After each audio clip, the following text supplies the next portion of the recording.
Hey guys, happy Wednesday. Hope everybody's doing well out there. Today I want to talk about something that kind of happened yesterday that led us to where we are today. And yesterday, a user named Shan over on Twitter asked if I could expand on my Plex videos by taking a look at an application called Plexamp. Now, I'd never heard of Plexamp or anything about it, so I did some research and decided immediately that I wanted to take a look at it. The problem, in my situation anyway, is that Plexamp requires a Plex Pass, which is a subscription service to Plex to get more of their premium features. And in this case, you will have to have that in order to get Plexamp to work. It says it right on the page, but I tried it, verified it. You do need a Plex Pass for this to work. So if you want to get Plex Pass, they do have a few different options on how you can decide if you want to get your Plex Pass. So definitely take a look at that if you're interested in taking a look at Plexamp and you don't already have a Plex Pass subscription. But once you've got that, what you can do, of course, you'll have to have Plex set up. If you're just going to be using Plexamp at home, this part won't really matter too much. But if you plan on taking, like, say, your phone with you and having Plexamp available remotely, there are a couple of things that you'll want to do to make sure that this is going to work. You may want to have when you set up Plex, you want to make sure that you check the box that says allow remote connections. That's definitely one of those things.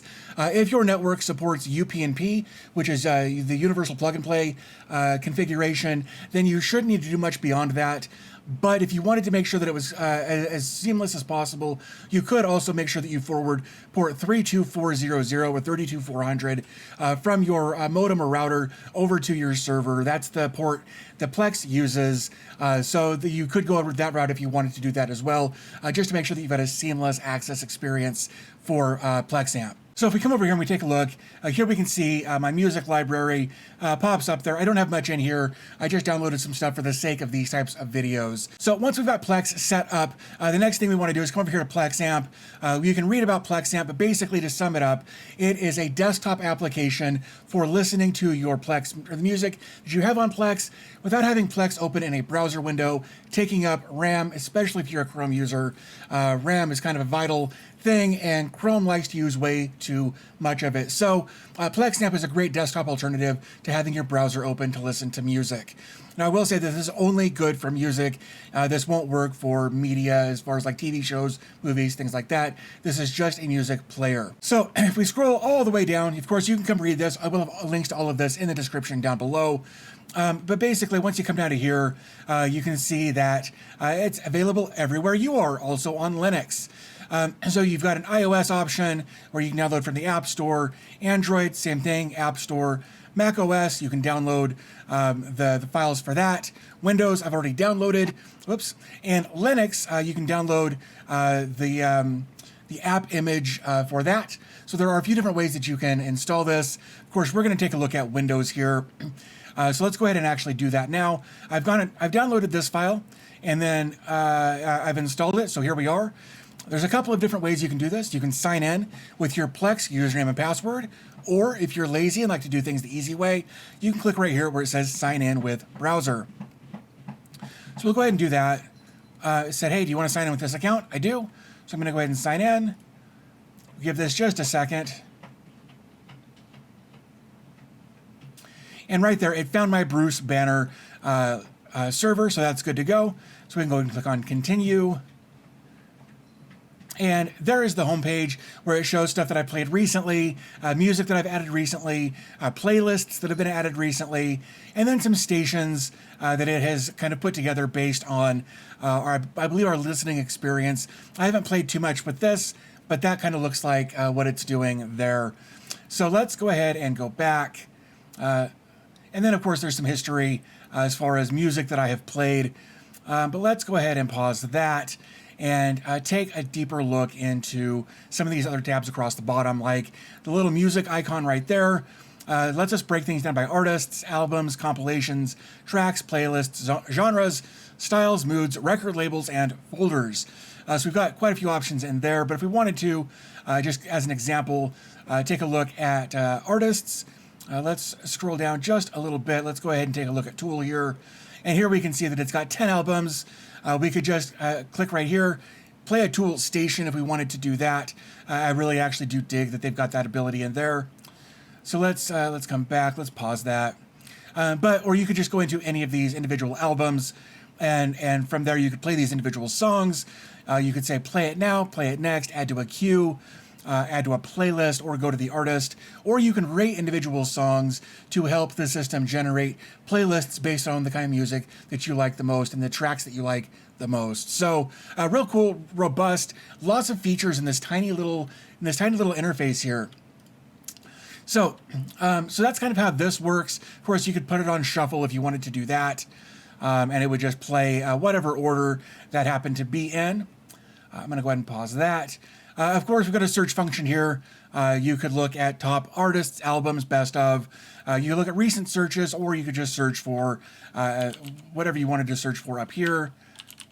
Oops, Eminem. Yeah, there we go. Maybe. Give that a second to think. There it goes. So we've just got one album on there, but there it goes to show you that the search works. Here we've got the option for downloads. Really, downloads are only going to be relevant, I think, if you're doing this on a mobile device, just because I can't imagine a situation, unless you're taking your laptop with you. I guess I don't use a laptop very often, so it doesn't really come to my mind. But I really feel like the downloads would really be more for offline listening on your smart devices on the go. So if we come over here and take a look at settings, we've got the option to change accounts here, to change our source from one server to another. If you've got access to multiple servers, the appearance, you can come in here and change the theme. From dark to light theme, white theme, black theme, lots of options, or a few options in there. Size, you can change the size of this. I think normal looks pretty good. Oral fixations, yeah, so you can change that if you want to do that. Prefer full ratings if you want to do that. Always on top, send notifications. This is all for appearance stuff. If we come back to playback, we've got options for loudness, fading. I love that, sweet fades. That's great. Equalizer. So things that so you can actually adjust what your bands, your different bands for the different frequencies look like there. You could do that if you wanted to. You can change the playback speed. All kinds of stuff in there.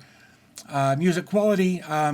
Maximum, this is just really one setting in here. This is on Wi-Fi, but you can come in here and change this. Maybe you've got an old Wi-Fi setup at your house, and maybe you're just better off doing 320 rather than 2 megs. You could definitely do that pretty easily. Downloads, again, this kind of shows, or gives you the option for what quality you want to download, and that sort of thing. Advanced, there are some things in here. Player name, you could change that if you wanted to. Keyboard shortcuts, caching, preamp.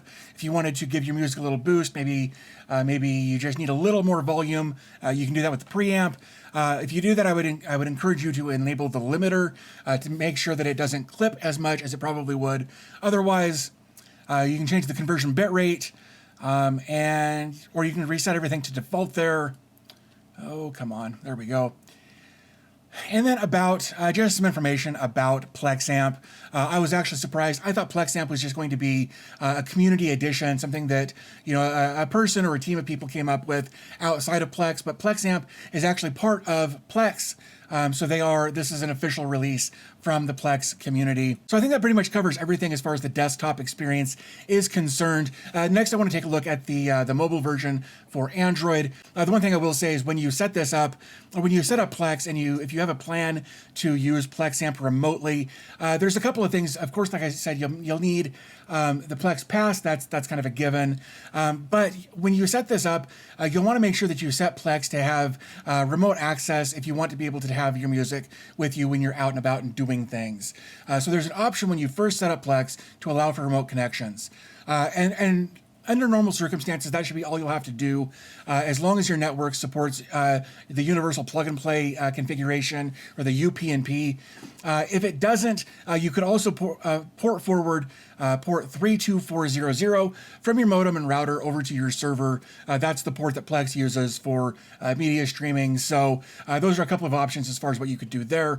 What I can say though is that you don't necessarily need to do all of that as long as you've got the remote access set up with your Plex Pass.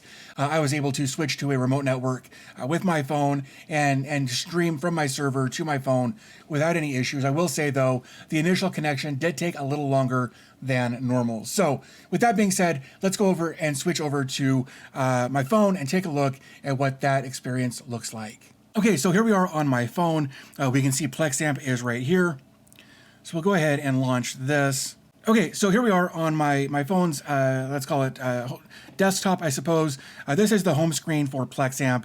And here we can see it looks very, very similar to what it looks like on the desktop application as far as recent plays, recently added music, recent playlists, things like that.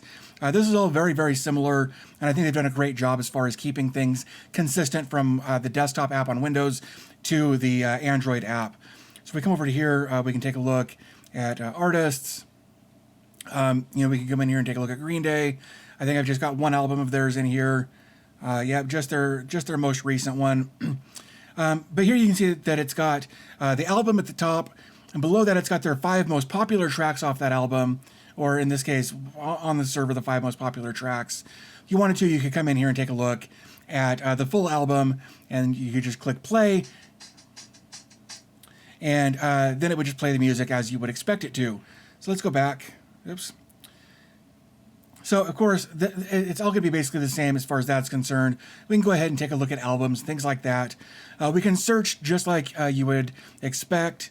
Downloads, kind of the same thing here as we saw on the desktop. Then on the settings page, we've got our account, our source, our parents, all of the same stuff that we saw before on the desktop app. So there's our playback. Again, this is all almost exactly, I would say almost exactly the same as far as that's concerned. Let's take a look. We go black theme. So that's what that is. Dark theme, light theme, white theme. Wow, that's really bright. I think dark theme looks good there. So this is all basically what this would look like. It looks exactly the same as the desktop app, and I think they've done a great job as far as that's concerned. Okay, guys, there's Plexamp. A very cool little application for both desktop and mobile applications. They've done a really good job as far as making sure that the user experience is almost perfectly consistent. I couldn't find anything in there that was enough of a deviation to cause confusion or anything like that. So well done to the Plex team for making that completely seamless. As I mentioned before, I want to give a big shout out to both Shan and Plex. Shan for bringing this to my attention, and Plex for hooking me up with the Plex Pass to make this video. Big shout out to both of you guys. While I'm giving shout outs, I want to talk about my patrons. Thank you guys for supporting me month after month. I recently also launched channel memberships here on YouTube, and I think I've got, last time I checked, 3 channel members, so thank you guys for that. If you guys want to support the channel through Patreon or channel memberships, all of that will be available down below this video. But I think with all that being said, I'm going to go ahead and wrap things up here. As always, thanks for your time. I always appreciate your support, and I'll talk to you in the next video.